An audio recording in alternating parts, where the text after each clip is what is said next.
BJP ने Gen Z यानी कि युवा वोटर से जुड़ने के लिए खास टीम बनाई है। इसमें भाजपा अध्यक्ष नितिन नवीन, राष्ट्रीय महासचिव स्मृति ईरानी और विनोद तावड़े के साथ गुजरात के मंत्री हर्ष संघवी और छत्तीसगढ़ के मंत्री ओपी चौधरी शामिल हैं। वहीं दिल्ली स्थित भाजपा मुख्यालय में नितिन नवीन की अध्यक्षता में 65 सदस्यीय नई राष्ट्रीय टीम की पहली बैठक हुई। वंदे मातरम को लेकर कांग्रेस के फैसले के खिलाफ प्रस्ताव पास किया गया।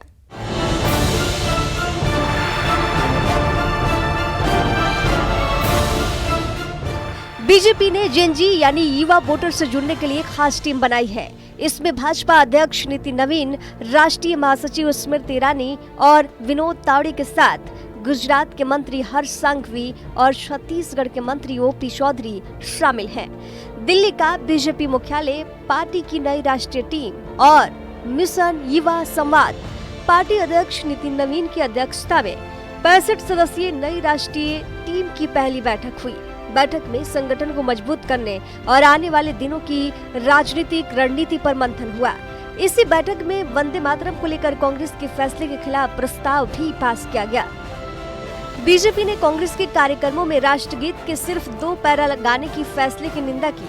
पार्टी ने कहा कि वंदे मातरम के सम्मान से राजनीतिक सुविधा या तुष्टीकरण के लिए समझौता नहीं होगा।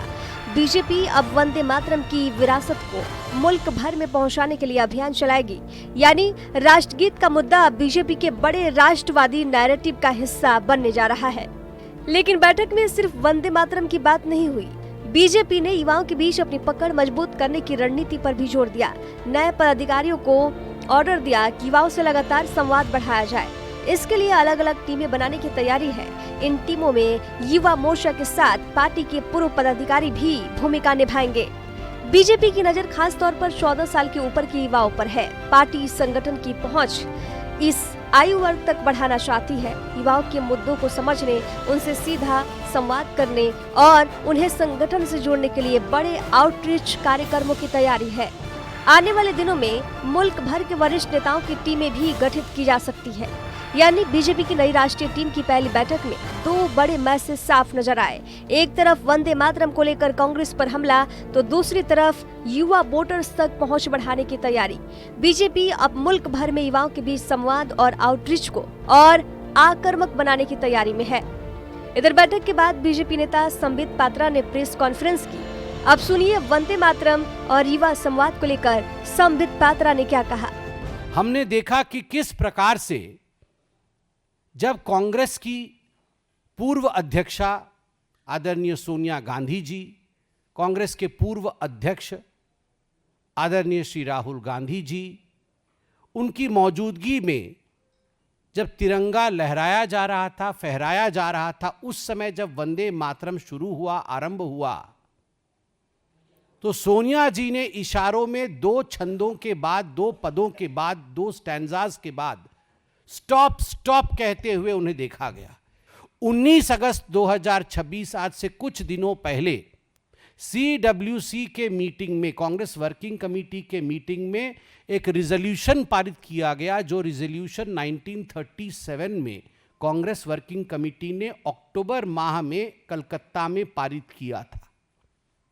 और वो रिजोल्यूशन था कि हम 6 छंदों के वंदे मातरम को नहीं मानेंगे, हम वंदे मातरम का विभाजन करेंगे, वंदे मातरम को काट छांट करके केवल 2 ही स्टैंजा, 2 ही पद वंदे मातरम का गाएंगे। यानी बीजेपी की नई राष्ट्रीय टीम की पहली बैठक में वंदे मातरम से लेकर युवा संवाद तक कई अहम मुद्दों पर रणनीति तैयार हुई।